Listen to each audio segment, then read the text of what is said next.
In die begin was die woord daar, en die woord was by God, en die woord was self God. Hy was reeds in die begin by God. Alles het deur hom tot stand gekom, ja, nie 'n enkele ding wat bestaan het sonder hom tot stand gekom nie. In hom was daar lewe, en die lewe was die lig vir die mense. Die lig skyn in die duisternis, en die duisternis kon dit nie uitdoof nie. Goeiemôre, en baie welkom by ons dankie sê diens. Want die lig wat geval het was toe nie toevallig nie. Dit was lig wat lewe gebring het vir 'n wêreld vol donker, vir 'n wêreld op soek na hoop, vir 'n wêreld in nood. Het die lig geskyn, so helder dat jy dit nooit vir enigiets anders kon verwar nie. Mag ek en jy vandag op hierdie dankie sê diens ook dit beleef, dat die lig val in ons lewens, in ons harte. Van harte goeiemôre vir elkeen van julle. Ook vir ons nuwe kykers, dalk ons nuwe mense wat vir die eerste keer ingeskakel het. Ons wil vir julle van harte sê welkom, en as jy meer van Kerkgenomiere wil weet, daar is al die inligting nou vir jou beskikbaar. Dit is ons dankie sê diens aan die einde van ons Oktober maand reeks wat getiteld was Ek's in. Hierdie tyd wat ons vir onsself gevra het, maar as Jesus vir jou sê, volg my, sal jy sê ek's in? Of wil jy liewer net 'n bewonderaar wees? Sal jy sê ek's in as jy weet wat die eise van disippelskap is? Sal jy sê ek's in as jy weet dat hy wat jou roep sê ek gaan jou vul met my gees? Sal jy sê ek's in as hy sê na die ander kant van die wêreld toe? Elke dag, in alles wat jy doen. Na die uithoeke wat ook sal kan beteken die uithoeke van jou gemeenskap, die uithoeke van jou lewensruimte. Sal jy my volg as hy sê, volg my? Kan jy sê ek's in?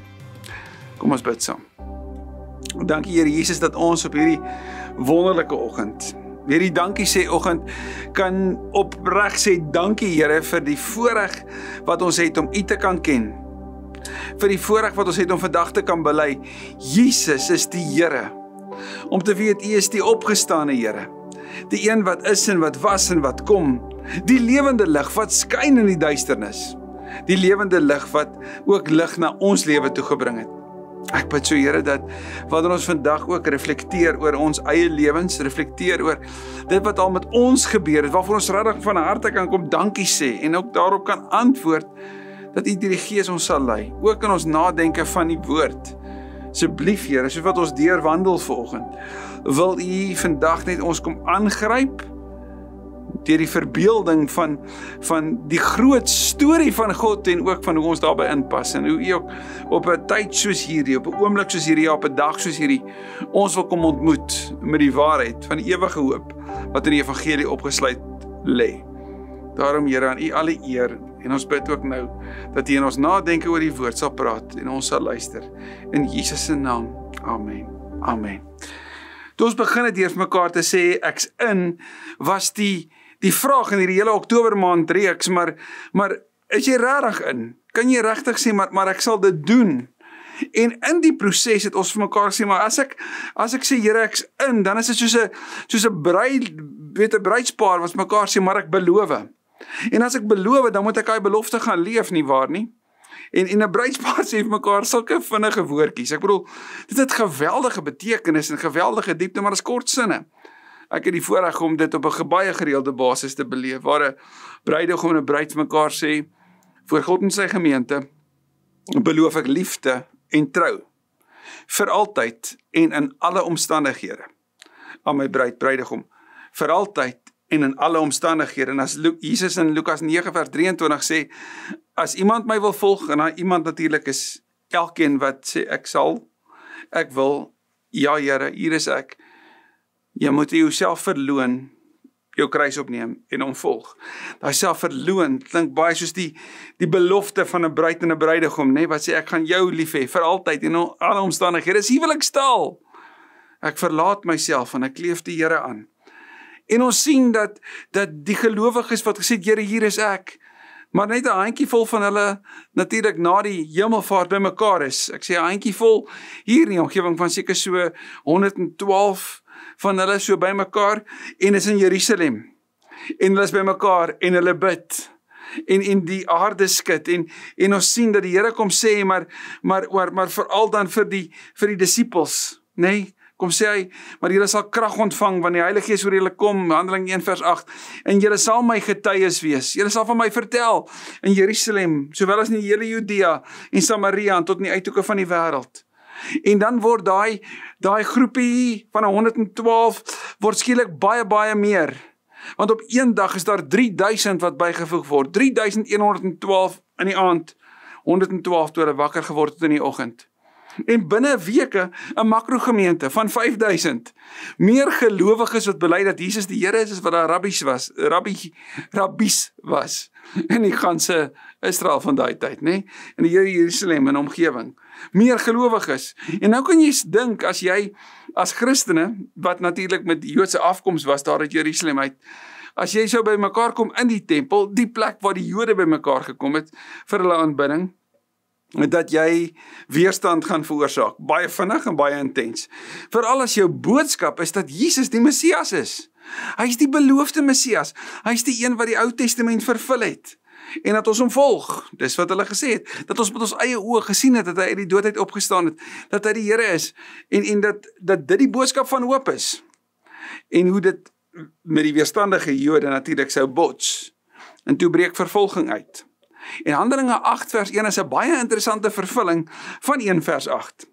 Want toe die vervolging begin en uitbreek, toe die gelowiges versprei, deur die hele Judea heen, na Samaria toe, op pad na die uithoeke toe. En soos wat hulle gepraat het, soos wat hulle gevlug het en gedeel het, van wat Jesus vir hulle gedoen het, ek wil hulle vlug vir hulle lewens, maar hulle vertel wat die rede is vir hoekom hulle moet vlug, want hulle word vervolg, omdat hulle bely Jesus is die Here, verkondig hulle en val die lig op ander. Hierdie lig wat Johannes 1 sê, die lig is wat uit die lewe uitkom, wat Jesus gebring het. En die lig val die ganse wêreld van daai omgewing in. Ek wil dit gebeur byvoorbeeld dan Handelinge 8, wanneer Filippus deur die Here gelei na die pad toe gaan wat die Ethiopiër, 'n man uit Afrika, besig was om met sy koets mee te ry, en nou lees hy uit die teks, die Jesaja teks, van die lydende knegt, Jesaja 53, en die Gees sê vir Filippus, jy moet by hom gaan aansluit, en dan hardloop Filippus na hom toe, en dan gaan sit hy by hom, en dan vra hy vir hom, verstaan nie wat hy lees, en dan sê die man vir hom, hoe sal ek as niemand vir my verduidelik nie, en dan begin Filippus hier by Jesaja 53, hy vertel vir hom die storie van Jesus, die evangelie van hoop, en hierdie Ethiopiër, hierdie ontmande Ethiopiër, neem Jesus aan, hy word gedoop, en dan gaan die lig vanuit daai omgewing in Samaria na Afrika toe. Ek bedoel, hierdie man word letterlik die eerste gestuurde sendeling na Afrika toe. En die lig val nie net vanuit Samaria na Afrika toe nie, ons sien in hoofstuk 9, die lig val op 'n teenstander van die evangelie. 'n man met die naam van Saulus, hierdie fariseer, hierdie bekende leermeester, hierdie man met passie, wat in hoofstuk 8 Stefanus se steniging goedgekeur het, wat op pad was na Damaskus toe om die gelowiges uit te roei. Hy ontmoet die ewige lig op daai pad, en lig val op sy lewe. Fisies word dit vir hom donker, want sy oë word blind. En dan 3 dae later, dan kom Ananias na hom toe.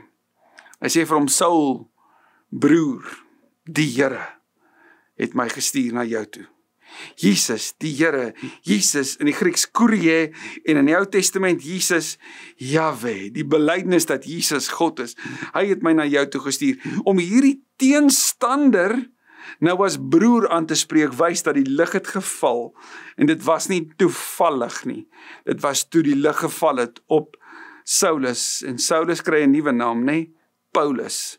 En wat beteken Paulus? Die kleinste in Latyn. En dis die interessante, want dis hoe Paulus na homself verwys. En vanaf Paulus sou die lig verder val, want nou beweeg die lig dan na die ander omgewings toe, want Paulus sluit aan by die gelowiges na sy tyd in die woestyn.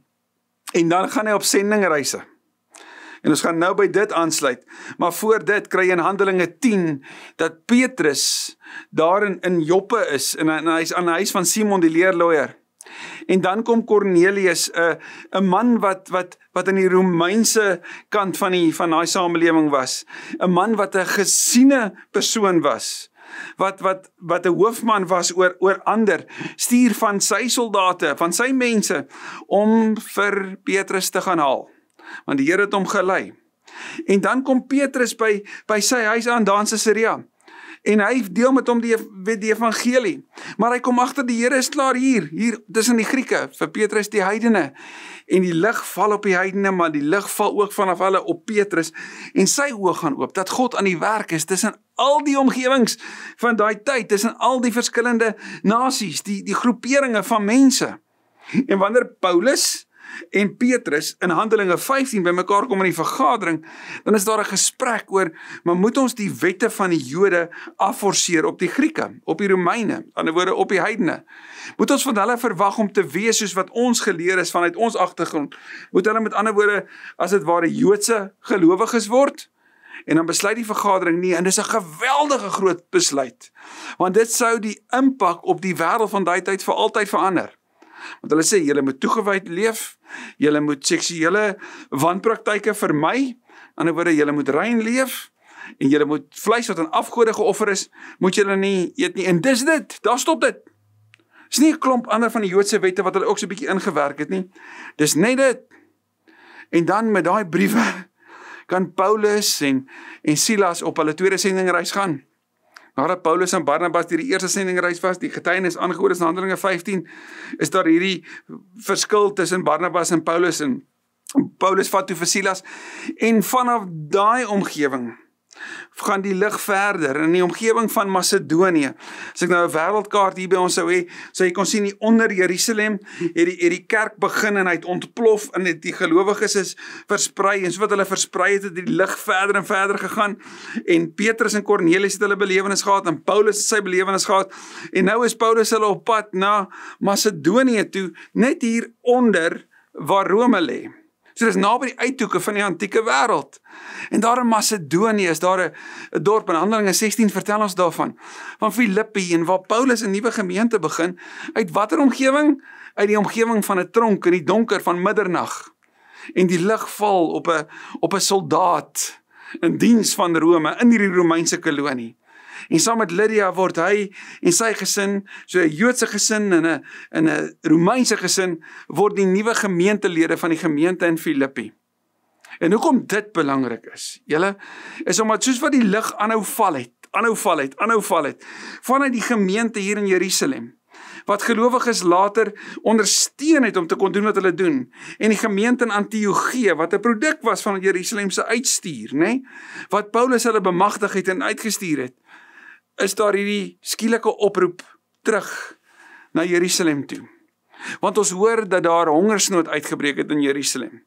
Hierdie gemeente wat hulle deure oopgemaak het, sodat almal kon inkom, wat hulle lewens gedeel het, wat nie wou hê dat enige iemand moet swaar kry nie, wat die diakens aangestel het om te sorg dat die nood aangespreek word. Hierdie gemeente kry self swaar, soos die gemeenskap van daai tyd. En wat sê die gemeentes in Macedonië?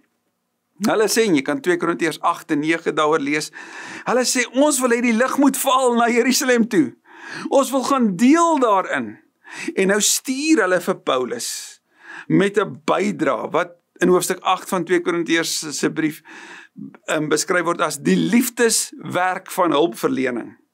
En Paulus gebruik juis Filippi en al die gemeentes daar rondom in Macedonië as 'n baie sterk hefboom om vir die gemeente in Korinte, in daai tyd Agaia, te sê, hoorie, maar julle moet die werk waarmee julle begin het, en dit is om by te dra vir die gemeente in Jerusalem, julle moet dit klaarmaak. Julle het baie vermoëns. Julle is besonder geseënd. Nou, hierdie gemeentes wat so arm is daar in Macedonië, kyk na hulle voorbeeld. Hulle dra by. Wil julle nie ook julle werk wat julle mee begin het, ook voltooi nie? En dan kan ek hierdie bydra vat vir die gemeente in Jerusalem. Here, en dit is die mooi, né? Paulus neem dan met al die ander persone saam met hom om verantwoordelik ook om te gaan met die finansiële bydraes wat hy gekry het. Neem hy dit uiteindelik, en jy kan Handelinge gaan lees, op 'n baie interessante reis en in gehoorsaamheid aan die leiding van die Here na Jerusalem toe. En in Jerusalem sou jy kon sê, so die lig het geval, die lig het geval, die lig het geval, die lig het geval, die lig is terug tot in Jerusalem.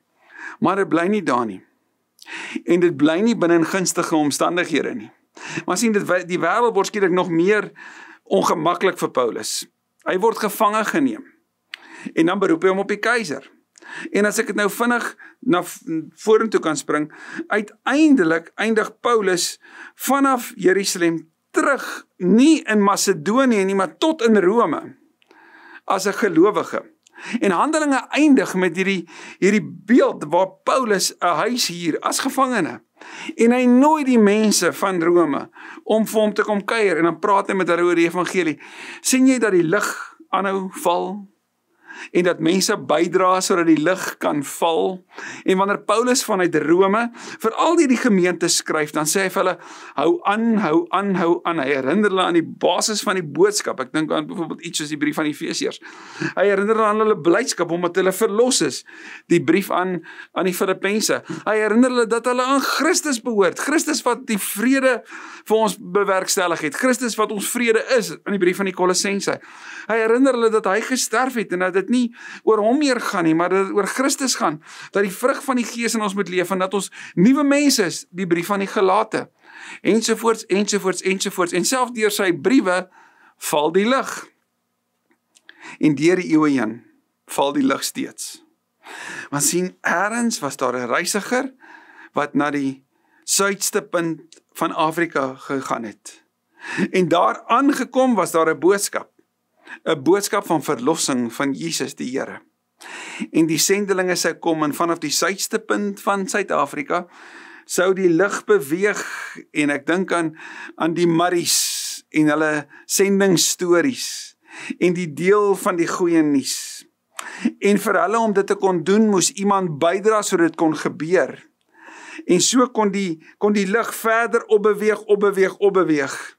En nie net in Afrika nie, maar reg oor die wêreld, omdat toe Jesus gesê het, julle sal krag ontvang, julle sal my getuies wees, in Jerusalem, Judea, Samaria, tot in die uithoeke van die wêreld, was hy baie ernstig daaroor gewees. En dit het ongeag die ongemaklike en ongunstige omstandighede steeds gebeur. En hoe merkwaardig is dit nie om te dink dat iemand ergens ook moes bydra, sodat die lig ook in ons lewens kon val. Hierdie lig van hoop, wanneer dit vir jou en my kon vertel van die inhoud van wat ons glo, naamlik dat Jesus die Here is, dat jy hom kan ken vanuit sy woord, dat jy sy woord in jou taal kan hê, 'n verstaanbare taal, dat ek en jy selfs verskillende variante kan hê, waarna ons kan kyk, verskillende tekste kon hê, iemand moes bydra dat dit kon gebeur, sodat ek dit kan hê. Iemand lank terug het die Bybel vertaal vanuit die antieke tale na 'n baie meer bekende Duits, onder andere nou Martin Luther. Ek wil die eerste boek wat gedruk is deur Gutenberg was die Bybel. Die Bybel in taal vir almal om te verstaan. Iemand het betaal sodat dit kon gebeur.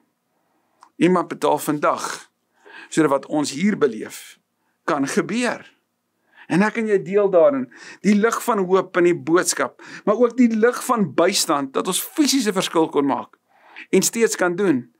Ek lees in die Landbouweekblad van die getuienis van 'n boer daar in die droë wêreld van die Kaap, wat sê van 'n gemeente daar in Centurion, wat bydra, sodat hy wat al soveel keer gedink het, maar bestaan God regtig?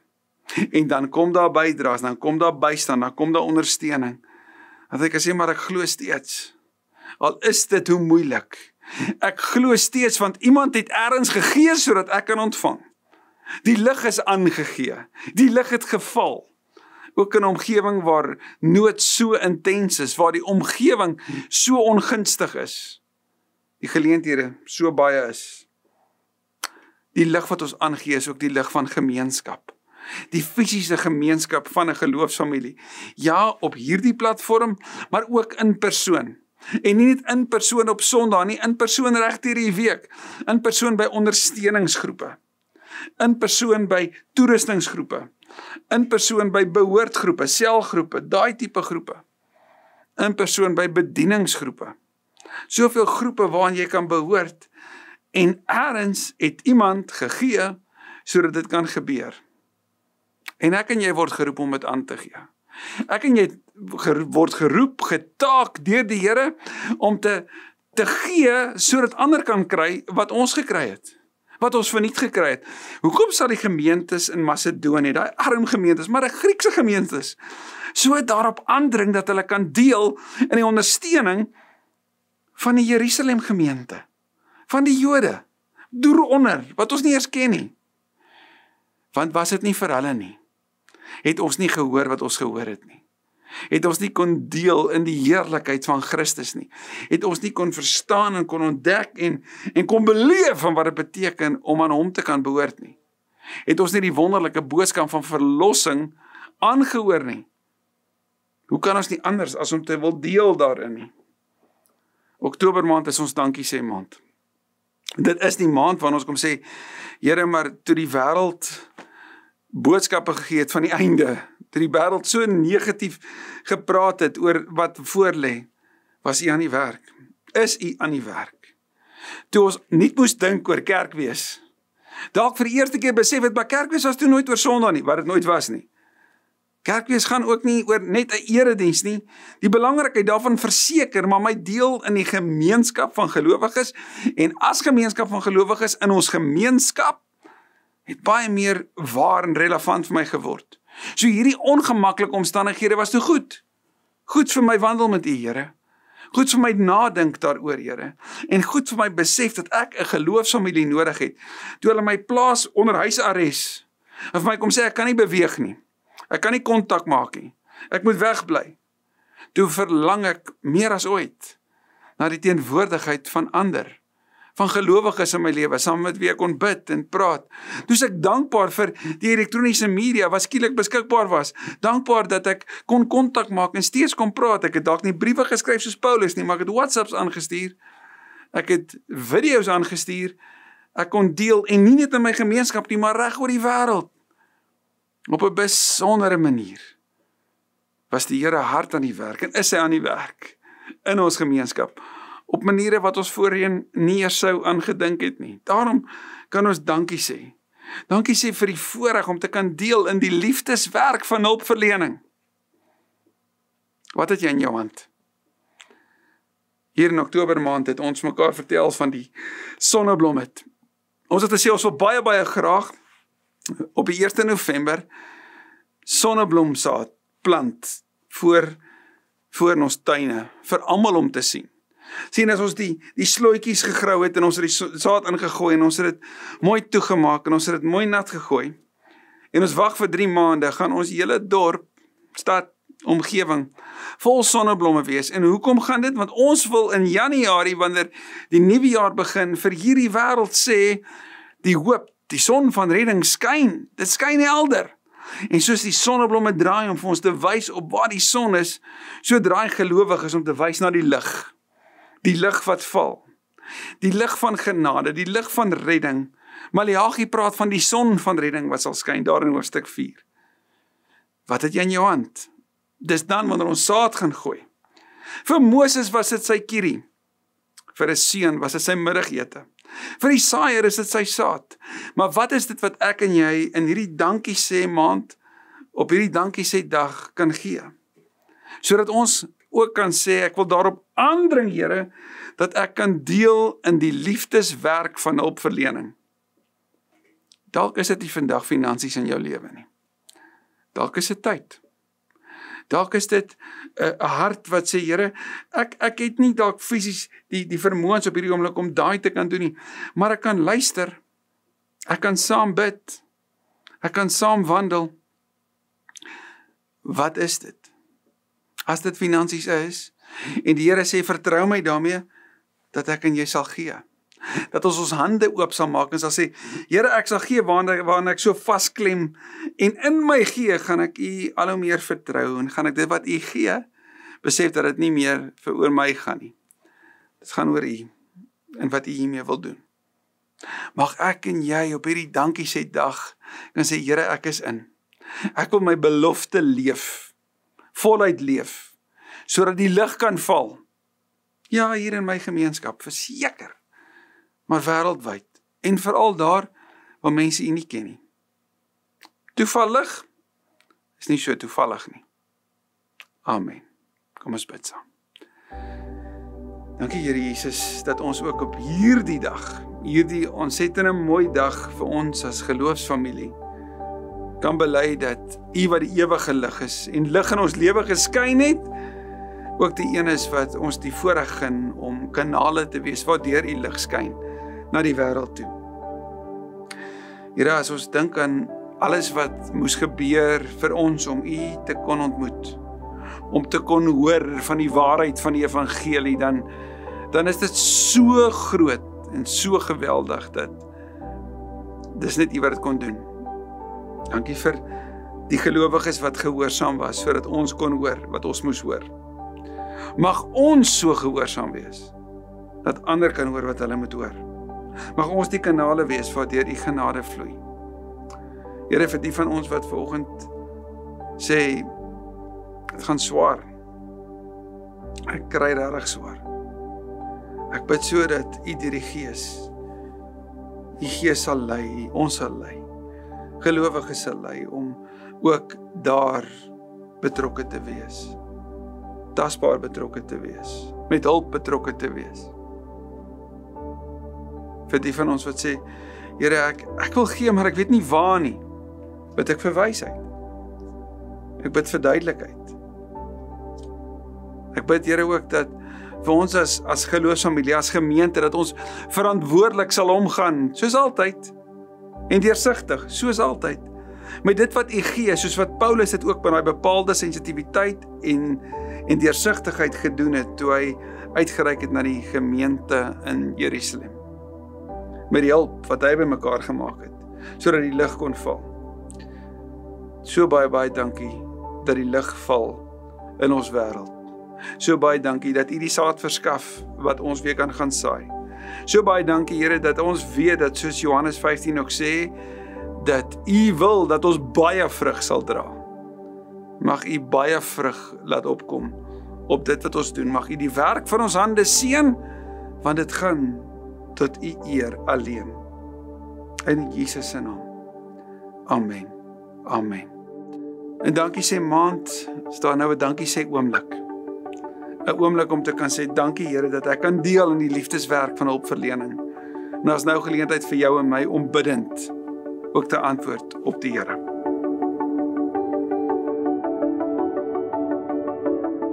Ons gaan afsluit deur, jy kan dit saam sing, dis baie lekker, of dan luister, maar ons fokus gaan wees op 'n lied wat God se goedheid besing.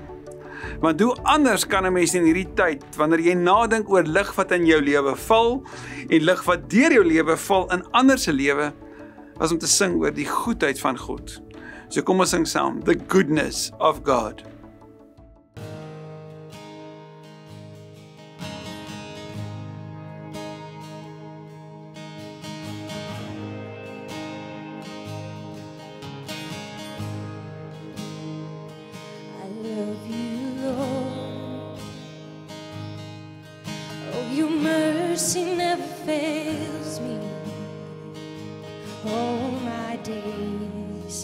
I've been held in your hands from the moment that I wake up until I lay my head. I will sing of the goodness of God. All my life you have been faithful.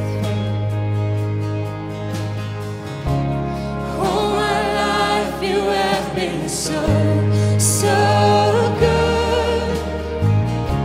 With every breath that I am made, I will sing of the goodness of God.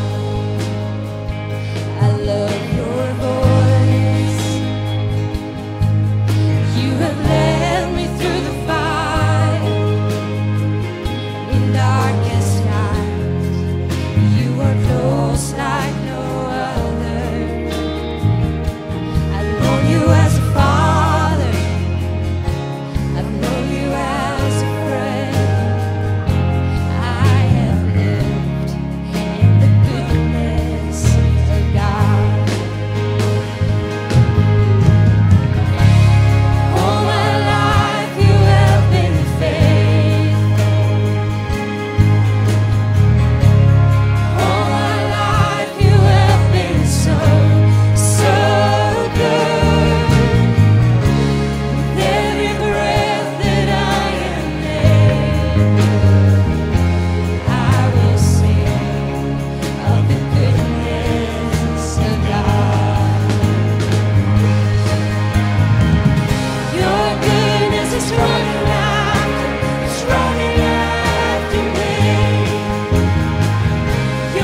God is goed, nee.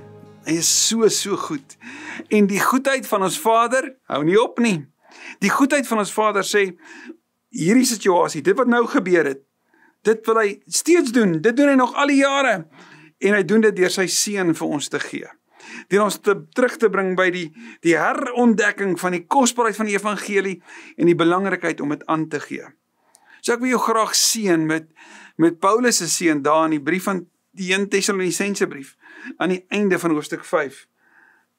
Mag God wat vrede gee, julle volkome aan hom toegewyd maak, en julle geheel en al na gees, siel en liggaam, so bewaar, tot op die dag, wanneer ons Here Jesus Christus weer kom. Hy sal dit ook doen, want hy wat julle roep, is getrou. Mag die lig skyn. Amen. Amen. Goeiedag KSM, ek is Dorette Jooste, KSM lidmaat. Ek het einde laas jaar besluit om sonneblomme aan die buitekant van ons huis se mure te plant. En die reaksie wat ek van die publiek gekry het, die oomblik toe die sonneblomme begin blom, was ongelooflik. Ek het besluit om hierdie jaar die sonneblomme projek te begin en saad te versprei sodat meer mense sonneblomme sal plant aan die buitekant van hulle mure, vir ander om te geniet en om te waardeer. Ek is ongelooflik dankbaar vir al die moeite wat KSM al reeds gedoen het rondom die sonneblomme projek en al die saad wat al reeds versprei het. Maar ek wil almal aanmoedig, as jy nog nie saad gekry het nie, kom kerk toe, kom kry jou saad, sodat ons Centurion en Midstream kan geel plant en sodoende 'n seën kan wees vir ons stad. Hoi, ek is Kimenay van der Merwe en ek is van Hoërskool Swartkop.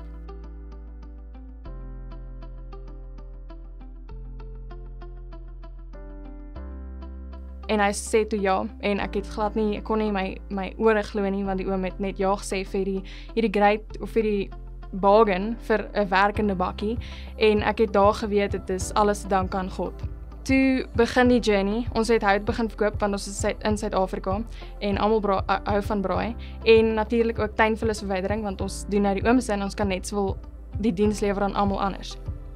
En die gemeenskap het my verskriklik baie ondersteun, en baie mense was geraak deur my storie en het vir my borgskappe gegee en gesê hulle sal hierdie vir my verniet doen en hulle sal hierdie vir my gee, en die kleinste goedjies soos hulle sal die post share of my net ondersteun in my besigheid. En so het my skool ook betrokke geraak en hulle het my baie ondersteun, en Marula Media, en dit is alles net te danke aan God gewees, want dit is nie moontlik vir 'n 16-jarige om dit te kan behaal alleen nie, en dit is waar my versie vandaan kom. Jy is tot alles in staat met God aan jou sy. En so met die journey aan, het ek net besef, ek is baie dankbaar dat hy my gebruik het, want ek het agtergekom met hierdie ou bakkie op die paai, laat mense net glimlag met hierdie 4 mense wat ingeprop is in die voorste seat.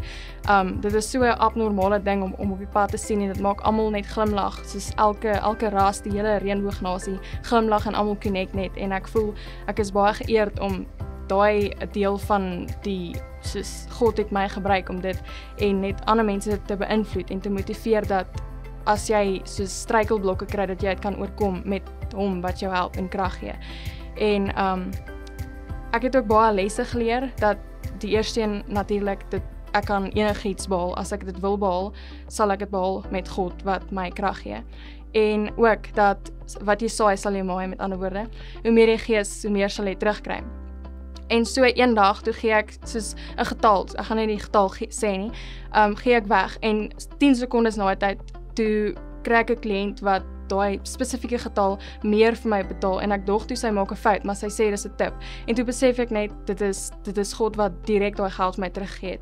En dit is ook net nog 'n les wat ek geleer het, wat ek vir ewig saam met my hou, en wat ek glo ander mense ook moet gebruik, dat hoe meer jy gee, hoe meer sal jy terugkry, en dit sal die wêreld ook net 'n beter plek maak.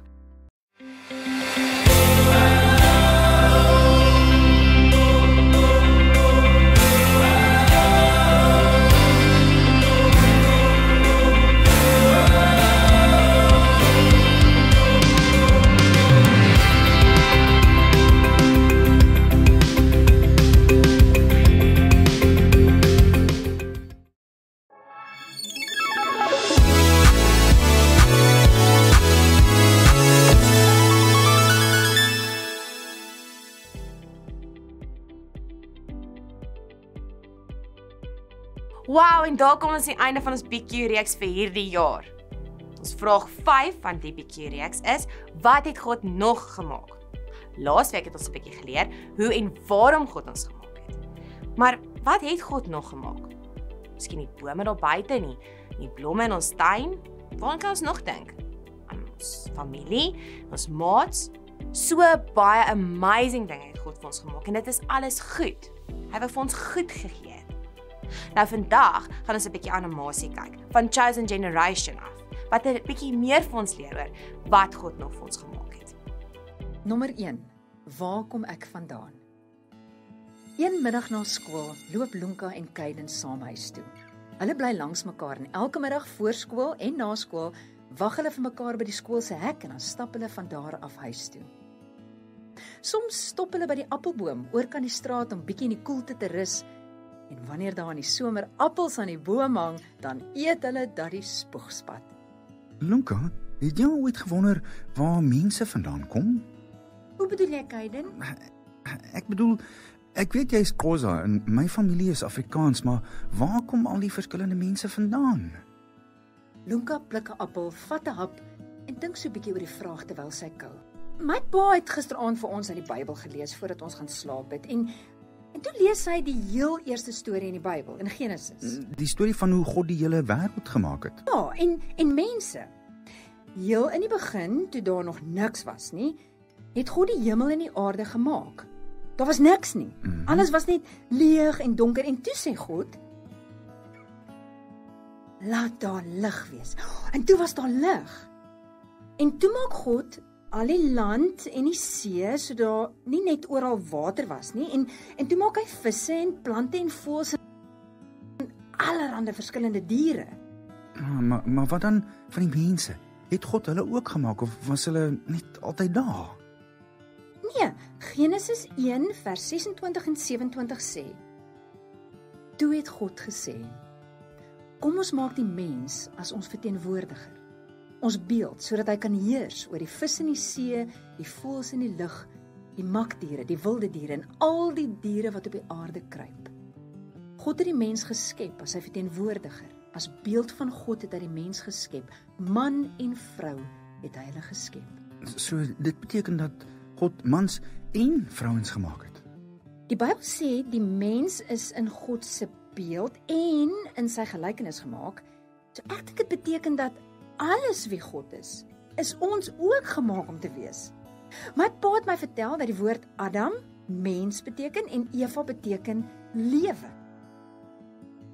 Sjoe, dis baie interessant. Dit beteken hoe God die mens gemaak het, mans en vroue, het hy hulle gemaak om presies soos hy te wees. Hy het vir die mens lewe gegee en aangestel met 'n spesiale werk om oor alles te regeer wat hy gemaak het. Ja! Ek dink ons is almal deel van dieselfde familie, die menslike familie. Ek het een keer in die Bybel gelees dat God die wêreld so lief gehad het dat hy sy seun Jesus as offer vir alle mense gegee het, sodat ons in 'n verhouding met hom kan leef. Ja, dit staan in Johannes hoofstuk 3 vers 16 tot 21. God se plan met elke mens was van die heel begin af om hulle spesiaal te maak, presies soos hy. En nog voordat mens gebore geword het, het God klaar 'n spesiale plan vir elke liewe een van ons. Ja, dis wonderlik. Efesiërs 2 vers 10. Want dit is God wat ons gemaak het wat ons is. Hy het vir Christus Jesus gestuur sodat ons soos nuwe mense kan lewe en goeie dinge kan doen. God het hierdie goeie dinge wat ons moet doen lank gelede gereed gemaak. Memoriseer Kolossense 1 vers 16. Alles is deur hom en vir hom geskep.